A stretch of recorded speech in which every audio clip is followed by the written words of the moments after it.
Fishing chief shames Boris for sacrificing miles of UK water, more Heath than Churchill.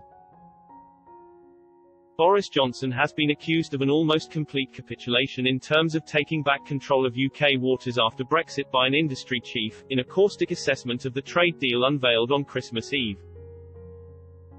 Jeremy Percy told the Prime Minister he should not underestimate the levels of anger and frustration within the UK's fishing industry.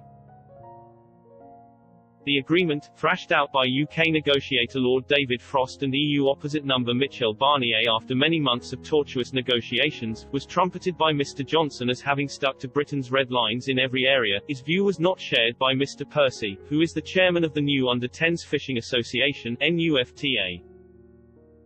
However, his view was not shared by Mr Percy, who is the chairman of the new Under-10s Fishing Association, NUFTA.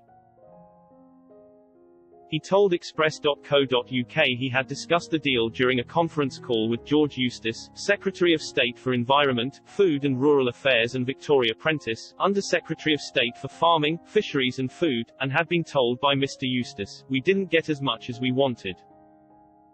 He said, "That about sums it up, deal is done, despite their promises, we gave away the 6 to 12 mile zone."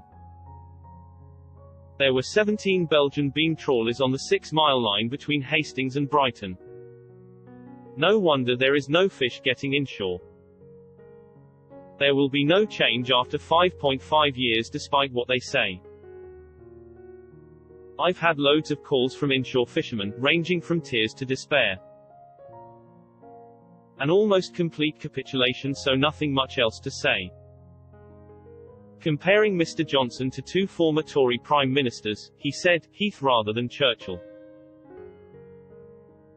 They just painted themselves into a corner and believed their own PR. One would like to think that they were aware of the weakness of the UK's negotiating position. But I fear that we are governed by those who are either just stunningly incompetent in real-world terms or have a deeper agenda that escapes us mere mortals. The vast majority of fishermen feel that we were used and abused. Don't underestimate the strength of feeling out there as to the depths of anger and frustration that fishermen feel that they have been used and then simply thrown away without a second thought.